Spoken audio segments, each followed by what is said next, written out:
백내장, 하얗게 가려지는 시야의 시작. 74세 김할아버지는 어제까지도 신문을 척척 읽으셨습니다. 그런데 오늘 아침 갑자기 글자가 뿌옇게 보인다며 안경을 벗었다 쓰셨다 반복하고 계세요. 혹시 여러분도 최근 들어 세상이 마치 젖빛 유리창 너머로 보이는 것 같다는 느낌을 받으신 적 있으신가요? 그렇다면 지금 당장 이 영상에 집중해 주세요. 백내장이 당신의 눈을 서서히 침범하고 있을지도 모르거든요. 일부 백내장이란 백내장, 이 단어만 들어도 마음이 무거워지시죠? 하지만 정확히 알고 나면 두려움보다는 대비할 수 있는 용기가 생깁니다. 우리 눈 속에는 카메라 렌즈와 같은 역할을 하는 수정체라는 투명한 조직이 있습니다. 이 수정체가 나이가 들면서 점점 혼탁해지는 것, 바로 이것이 백내장입니다. 마치 깨끗했던 창문에 서서히 김이 서리듯이 우리 눈의 렌즈가 조금씩 불투명해지는 거예요. 67세박 할머니의 이야기를 들어보세요. 처음엔 그저 눈이 좀 침침하다 생각했어요. 나이 들면 당연한 거라고 여겼죠. 그런데 한 달, 두 달 지나면서 손자 얼굴이 점점 흐릿해지더라고요. 마치 안개가 낀 날 멀리 있는 사람을 보는 것 같았어요. 백내장은 단순히 시력이 나빠지는 것과는 다릅니다. 근시나 원시는 안경으로 교정이 되지만 백내장은 수정체 자체가 변하는 것이라 안경을 아무리 바꿔도 근본적인 해결이 되지 않아요. 전 세계적으로 50세 이상 인구의 실명 원인 1위가 바로 백내장입니다. 우리나라도 예외가 아니에요. 65세 이상 어르신 10명 중 7명이 백내장을 앓고 있다는 통계가 있을 정도로 매우 흔한 질환입니다. 하지만 여기서 중요한 것은 백내장이 치료 가능한 질환이라는 점입니다. 적절한 시기에 적절한 치료를 받으면 다시 선명한 세상을 볼 수 있어요. 실제로 백내장 수술은 현재 의학에서 가장 성공률이 높은 수술 중 하나로 인정받고 있습니다. 2부 주요 증상 5가지. 백내장의 증상은 마치 서서히 다가오는 황혼과 같습니다. 처음엔 미묘하게 시작되지만 점점 일상생활에 큰 영향을 미치게 되죠. 첫 번째 증상 시야가 뿌옇고 흐릿해집니다. 72세 이 할아버지는 이렇게 표현하셨어요. 마치 눈에 얇은 막이 씌워진 것 같아요. 아침에 일어나서 창문을 봐도 바깥 풍경이 선명하지 않고 마치 김이 서린 거울을 보는 것 같다고요. 이는 수정체가 혼탁해지면서 빛이 제대로 통과하지 못해 생기는 현상입니다. 두 번째 증상, 밝은 빛에 대한 눈부심이 심해집니다. 이것은 정말 괴로운 증상 중 하나예요. 69세 정할머니의 경험담을 들어보죠. 손전등이나 자동차 헤드라이트만 봐도 눈이 아프고 눈물이 나와요.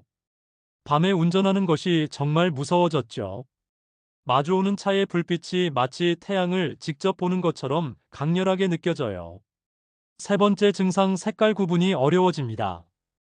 백내장이 진행되면서 수정체가 황갈색으로 변하게 되는데 이 때문에 색깔 인식에 문제가 생깁니다. 특히 파란색과 보라색 계열을 구분하기 어려워지죠. 한 환자분은 옷장에서 남색 정장을 입으려고 했는데 나중에 보니 검은색이었어요. 색깔을 잘못 보는 일이 자꾸 생기더라고요라고 하셨어요. 네 번째 증상, 야간 시력이 현저히 떨어집니다. 어둠 속에서 사물을 구분하기가 점점 어려워집니다. 75세 김할머니는 밤에 화장실 가는 것도 무서워요. 불을 켜지 않으면 아무것도 보이지 않아서 넘어질까봐 항상 조심조심 걸어요라고 말씀하셨습니다. 다섯 번째 증상, 한쪽 눈으로 볼 때 물체가 여러 개로 보입니다. 의학적으로는 단안복시라고 하는데 한쪽 눈을 가리고 봐도 글자나 물체가 2개, 3개로 겹쳐 보이는 현상입니다. 독서를 좋아하시던 한 어르신은 책을 읽으려고 하는데 글자가 춤을 추는 것 같아서 도저히 읽을 수가 없어요라고 하셨죠. 이런 증상들이 하나씩 나타나기 시작하면 일상생활이 점점 힘들어집니다. 요리할 때 재료 구분이 어려워지고 TV 시청도 불편해지며 무엇보다 외출하는 것 자체가 두려워지게 되죠. 3부 원인과 위험 요인. 백내장은 왜 생기는 걸까요? 가장 큰 원인은 바로 노화입니다. 시간이 지나면서 우리 몸의 모든 부분이 변하듯이 눈의 수정체도 나이가 들면서 자연스럽게 변화하는 것이죠. 노화로 인한 백내장. 우리 몸의 단백질은 시간이 지나면서 변화합니다. 수정체를 구성하는 단백질도 마찬가지예요. 마치 계란 흰자를 끓는 물에 넣으면 투명하던 것이 하얗게 변하듯이 수정체의 단백질도 시간이 지나면서 응고되고 변성되어 혼탁해집니다. 실제로 40세가 넘으면 수정체의 미세한 변화가 시작되고 60세가 넘으면 대부분의 사람에게서 어느 정도의 백내장 변화를 관찰할 수 있어요. 80세 이상이 되면 거의 모든 사람이 백내장을 가지고 있다고 봐도 무방합니다. 당뇨병과 백내장. 당뇨병은 백내장을 가속화시키는 주요 원인 중 하나입니다.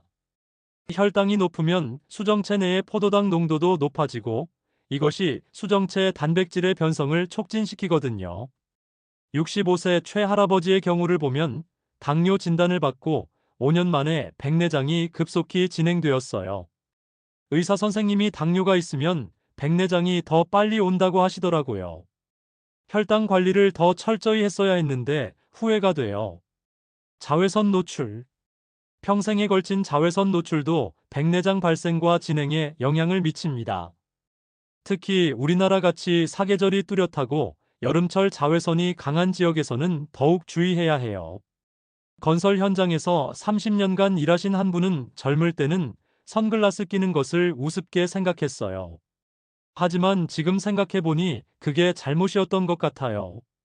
강한 햇빛을 매일 받으면서 일했던 것이 눈에 무리를 준 것 같다고 말씀하셨습니다. 흡연과 음주. 담배와 과도한 음주도 백내장 위험을 높입니다. 담배의 유해 물질들이 혈액을 통해 눈으로 운반되면서 산화 스트레스를 증가시키고 이것이 수정체의 노화를 가속화시키는 거예요. 기타 위험 요인들.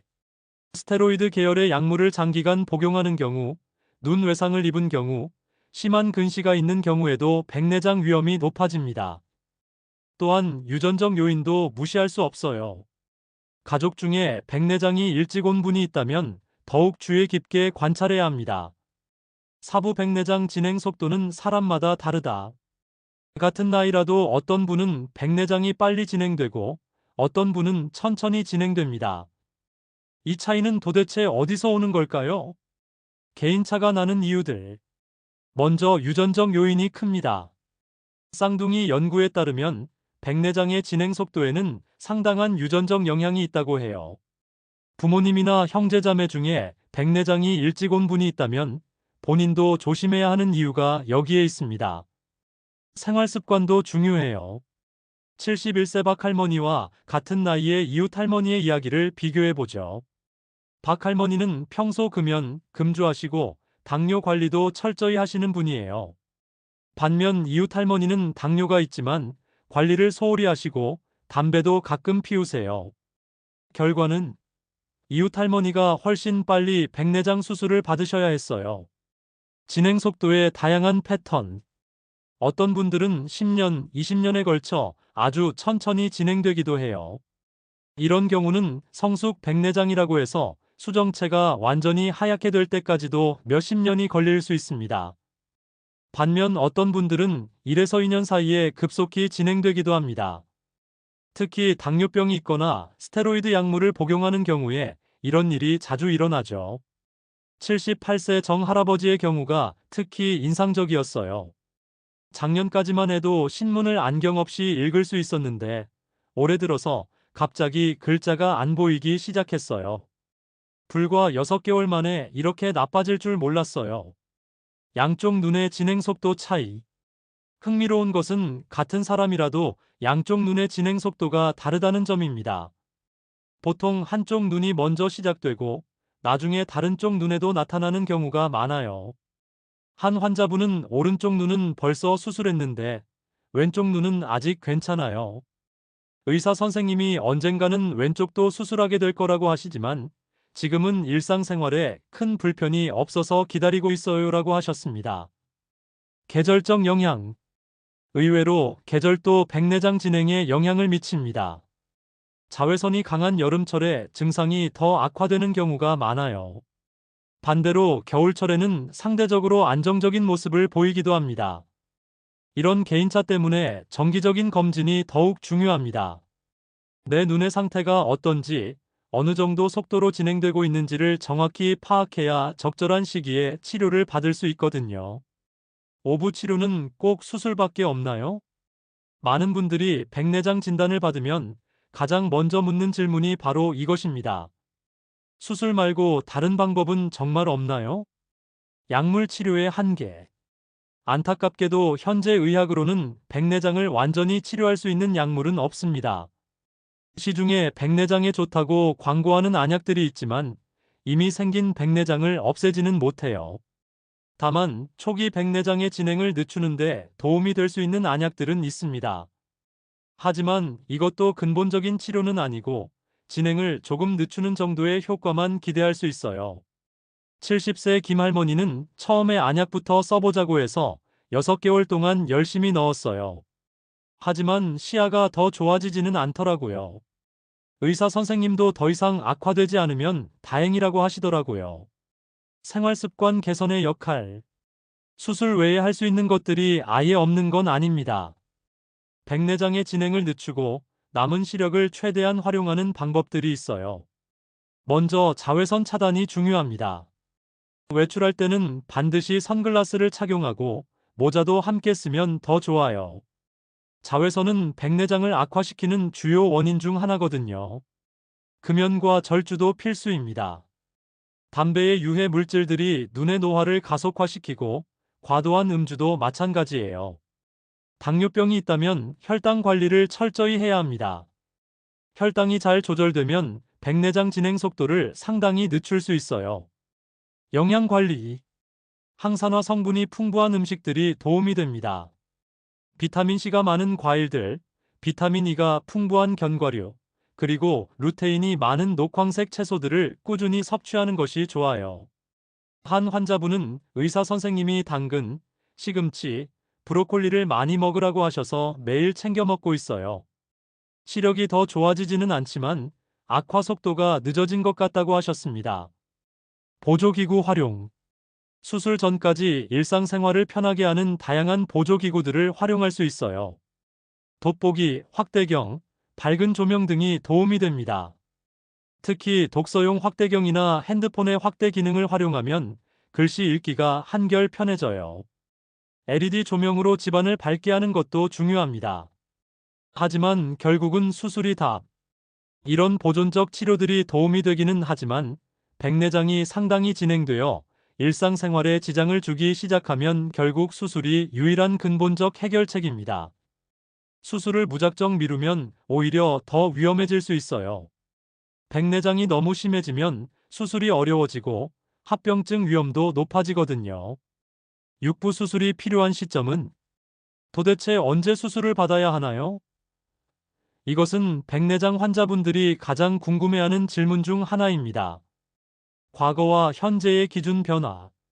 예전에는 백내장이 다 익을 때까지 기다렸다가 수술했어요. 수정체가 완전히 하얗게 될 때까지 말이죠. 하지만 지금은 다릅니다. 의료기술이 발달하면서 훨씬 이른 시기에 안전하게 수술할 수 있게 되었거든요. 현재의 수술 기준은 한마디로 일상생활에 불편을 느끼기 시작할 때입니다. 시력 수치보다는 환자분의 주관적인 불편함이 더 중요한 판단 기준이 되었어요. 구체적인 수술 시점들. 73세의 이 할아버지의 경우를 보면 신문 읽기가 힘들어지기 시작했어요. 안경을 벗었다 쓰였다 해봐도 글자가 선명하지 않더라고요. 그때 수술을 결심했죠. 독서나 신문 읽기가 어려워지면 수술을 고려해야 할 시점입니다. 운전이 위험해지는 것도 중요한 신호예요. 68세 박할머니는 밤에 운전할 때 마주오는 차 불빛이 너무 눈부셔서 위험하다고 느꼈어요. 낮에도 신호등이 흐릿하게 보이고요. 가족들이 운전하지 말라고 해서 수술을 받기로 했어요. 계단을 오르내리거나 문턱을 넘을 때 자주 넘어질 것 같은 느낌이 든다면 이것도 수술 시점의 신호입니다. 깊이 감각과 거리 감각이 떨어지면서 생기는 현상이거든요. 시력 수치로 보는 기준. 일반적으로 교정 시력이 0.5 이하로 떨어지면 수술을 고려합니다. 하지만 이것은 절대적인 기준은 아니에요. 같은 0.5 시력이라도 어떤 분은 큰 불편을 느끼지 않을 수 있고 어떤 분은 매우 불편해할 수 있거든요. 더 중요한 것은 기능적 시력입니다. 일상생활에서 실제로 필요한 활동들을 할 수 있는지가 핵심이에요. 너무 늦으면 위험한 이유. 백내장을 너무 오래 방치하면 여러 문제가 생길 수 있습니다. 첫째, 수술이 어려워집니다. 수정체가 너무 딱딱해지면 초음파로 부수기가 힘들어지고 수술 시간도 길어져요. 둘째, 합병증 위험이 높아집니다. 녹내장이나 포도막염 같은 2차적인 질환이 생길 수 있어요. 셋째, 수술 후 회복이 늦어집니다. 너무 오래 방치된 백내장은 수술 후에도 완전한 시력 회복이 어려울 수 있어요. 수술 결정의 개인적 요인들. 수술 시점은 각자의 생활 패턴과도 관련이 있어요. 독서를 즐기시는 분이라면 상대적으로 이른 시기에 수술을 받는 것이 좋고, 집안일 위주의 생활을 하시는 분이라면 조금 더 기다릴 수도 있어요. 직업도 중요한 요인입니다. 운전을 해야 하는 분이나 정밀한 작업을 하는 분이라면 더 빨리 수술을 받아야 하죠. 76세 최할아버지는 손자가 결혼한다고 해서 수술을 받았어요. 결혼식에서 손자 얼굴을 선명하게 보고 싶었거든요. 정말 잘한 결정이었어요 라고 하셨습니다. 7부 수술 후 관리, 이것만은 지켜야 한다. 백내장 수술이 성공적으로 끝났다고 해서 모든 것이 끝난 게 아닙니다. 수술 후 관리가 최종 결과를 좌우한다고 해도 과언이 아니에요. 수술 직후 첫 주의 관리. 수술 당일에는 거즈나 안대로 눈을 보호합니다. 이때 절대 문지르면 안 돼요. 간혹 가려워서 무의식 중에 비비는 분들이 계신데 이렇게 되면 상처가 벌어질 수 있어서 매우 위험합니다. 72세 김할머니는 수술받고 첫날 밤에 눈이 너무 가려워서 잠을 못 잤어요. 하지만 절대 만지지 말라고 하셔서 꾹 참았죠. 지금 생각해보니 그때 참길 잘했어요 라고 하셨습니다. 세안할 때도 주의해야 해요. 수술받은 눈에는 물이 들어가면 안 되거든요. 처음 일주일 정도는 물수건으로 얼굴을 가볍게 닦는 정도만 하시는 게 좋습니다. 안약 사용법. 수술 후에는 여러 종류의 안약을 넣어야 합니다. 항생제 안약, 항염제 안약, 그리고 경우에 따라서는 안압을 낮추는 안약까지 사용하게 되죠. 안약을 넣을 때는 손을 깨끗이 씻고 안약 용기 끝이 눈에 닿지 않도록 주의해야 해요. 여러 종류의 안약을 사용할 때는 5분 정도 간격을 두고 넣는 것이 좋습니다. 69세 박할아버지는 안약 종류가 많아서 헷갈렸어요. 그래서 시간표를 만들어서 냉장고에 붙여놓고 체크하면서 넣었죠. 덕분에 한 번도 빠뜨리지 않았어요 라고 하셨습니다. 일상생활 주의사항. 무거운 것을 들거나 머리를 아래로 숙이는 동작은 피해야 합니다. 이런 동작들이 눈 안의 압력을 높여서 상처 회복에 방해가 될 수 있거든요. 목욕이나 사우나도 한동안 피하는 게 좋아요. 뜨거운 수증기가 눈에 자극을 줄 수 있고 감염 위험도 있어서요. 운동은 언제부터 할 수 있을까요? 가벼운 산책 정도는 수술 다음 날부터도 가능하지만 격렬한 운동은 최소 2주는 기다리는 것이 안전합니다. 식사와 영양 관리. 수술 후 회복을 돕는 음식들이 있어요. 비타민C가 풍부한 과일들, 오메가-3 지방산이 많은 생선류, 그리고 항염 효과가 있는 녹황색 채소들을 꾸준히 드시는 것이 좋습니다. 반대로 피해야 할 음식들도 있어요. 너무 짜거나 매운 음식, 그리고 술은 당분간 드시지 않는 것이 좋습니다. 이런 음식들이 염증을 악화시킬 수 있거든요. 74세 정할머니는 수술 후에 딸이 매일 당근 주스를 만들어줬어요. 그리고 연어구이도 자주 해줬고요. 회복이 빨랐던 이유 중 하나가 이런 음식 관리였던 것 같아요 라고 하셨습니다. 정기검진의 중요성. 수술 후 정기검진은 절대 빠뜨리면 안 됩니다. 보통 수술 다음 날, 일주일 후, 1개월 후, 3개월 후에 검진을 받게 되는데 각각의 검진마다 확인하는 내용이 다릅니다. 첫 검진에서는 감염이나 출혈 여부를 확인하고 일주일 후에는 상처 회복 상태를, 한 달 후에는 시력 회복 정도를 체크합니다. 3개월 후 검진에서는 최종적인 시력과 합병증 여부를 종합적으로 평가하게 되죠. 합병증 조기 발견. 드물지만 수술 후 합병증이 생길 수 있어요. 갑자기 시야가 흐려지거나 심한 통증이 생기거나 번쩍거리는 빛이 보인다면 즉시 병원에 가야 합니다. 한 환자분은 수술 후 3일째 되는 날 갑자기 눈이 아프고 시야가 뿌옇게 되어서 응급실에 갔어요. 다행히 큰 문제는 아니었지만 빨리 병원에 간 게 잘한 일이었다고 하더라고요. 인공수정체 적응 과정. 수술로 넣은 인공수정체에 적응하는 과정도 필요합니다. 처음에는 시야가 너무 밝게 느껴지거나 색깔이 다르게 보일 수 있어요. 이는 자연스러운 현상이니까 걱정하지 마세요. 대부분 2에서 4주 정도 지나면 자연스럽게 적응됩니다. 한 환자분은 처음에는 세상이 너무 밝아서 선글라스 없이는 외출할 수 없었어요. 하지만 한 달 정도 지나니까 자연스러워졌어요 라고 하셨습니다. 마무리 백내장은 피할 수 없지만 막을 수는 있습니다. 여기까지 백내장에 대한 모든 것을 함께 살펴봤습니다. 마지막으로 가장 중요한 메시지를 전하고 싶어요. 희망적인 현실. 백내장은 더 이상 두려워할 질병이 아닙니다. 현재의 의학기술로는 거의 100%에 가까운 성공률을 보이고 있어요. 수술 시간도 20에서 30분 정도로 짧고 대부분 당일 퇴원이 가능합니다. 78세 이 할아버지의 감동적인 이야기를 들려드릴게요. 수술 받고 다음날 눈을 떴을 때의 그 느낌을 어떻게 표현해야 할까요? 마치 새로운 세상이 펼쳐진 것 같았어요. 손자 얼굴이, 하늘이, 꽃들이 이렇게 선명하고 아름다웠나 싶었죠. 진작 받을 걸 하는 후회가 들었어요. 예방과 조기 발견. 비록 노화로 인한 백내장을 완전히 피할 수는 없지만 진행을 늦추고 조기에 발견할 수는 있습니다. 정기적인 안과 검진이 가장 중요해요. 특히 50세가 넘으면 1년에 한 번씩은 꼭 안과 검진을 받으시기 바랍니다. 당뇨병이나 고혈압이 있다면 더 자주 검진을 받아야 하고요. 자외선 차단, 금연, 절주, 영양관리 등의 생활습관 개선도 중요합니다. 이런 노력들이 쌓이면 백내장의 진행을 상당히 늦출 수 있어요. 가족들의 역할. 백내장은 본인보다 가족들이 먼저 알아차리는 경우가 많습니다. 부모님이나 할머니, 할아버지가 눈이 침침하다, 글자가 잘 안 보인다고 하시면 단순히 나이 탓으로 넘기지 마시고 안과 검진을 권해보세요.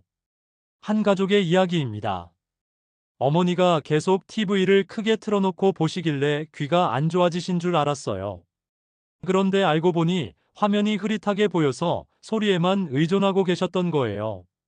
안과에 모시고 가서 백내장 진단을 받고 수술하신 후에는 다시 책도 읽으시고 취미생활도 하시게 됐어요.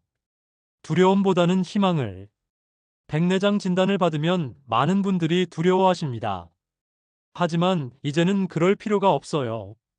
오히려 이제 다시 선명한 세상을 볼 수 있겠구나라는 희망을 가지시면 됩니다. 수술을 미루면 미룰수록 일상생활의 질이 떨어지고 안전사고의 위험도 높아집니다. 적절한 시기에 치료받으면 10년, 20년 더 밝고 선명한 세상을 즐길 수 있어요. 마지막 당부. 이 영상을 보시는 모든 분들께 마지막으로 당부드리고 싶은 말씀이 있습니다. 첫째, 눈 건강을 소홀히 하지 마세요. 정기 검진을 통해 조기 발견하는 것이 가장 중요합니다. 둘째, 백내장 증상이 나타나면 혼자 끙끙 앓지 마시고 가족들과 상의하세요. 혼자서 결정하기에는 너무 중요한 문제입니다. 셋째, 수술을 무작정 두려워하지 마세요. 현재의 백내장 수술은 매우 안전하고 효과적입니다. 넷째, 수술 후 관리를 철저히 하세요. 수술이 성공해도 관리를 소홀히 하면 좋은 결과를 얻기 어렵습니다. 새로운 삶의 시작. 백내장 수술은 단순히 시력을 회복하는 것 이상의 의미가 있습니다. 삶의 질을 되찾고 다시 한번 세상을 밝게 보며 살아갈 수 있는 기회를 주는 거예요. 수많은 환자분들이 수술 후에 왜 진작받지 않았을까라는 후회를 하십니다. 그만큼 삶의 변화가 크다는 뜻이겠죠. 희망의 메시지. 마지막으로 한 분의 이야기로 영상을 마무리하겠습니다. 80세 최할머니의 말씀입니다. 수술받고 나서 다시 뜨개질을 시작했어요. 30년 만에 처음이에요. 손자들 옷도 떠주고 이웃들 것도 떠주고 있어요. 이렇게 다시 제 취미를 되찾을 수 있을 줄 몰랐어요. 백내장 때문에 포기했던 모든 것들을 다시 할 수 있게 되었어요. 여러분도 백내장 때문에 포기하신 것들이 있으신가요? 이제 다시 시작할 때입니다. 선명하고 밝은 세상이 여러분을 기다리고 있어요. 건강한 눈으로 아름다운 세상을 보며 행복한 노년을 보내시기 바랍니다. 오늘 영상이 도움이 되셨다면 구독과 좋아요, 그리고 주변 분들과 공유해 주세요. 여러분의 건강한 눈을 위해 항상 응원하겠습니다. 감사합니다.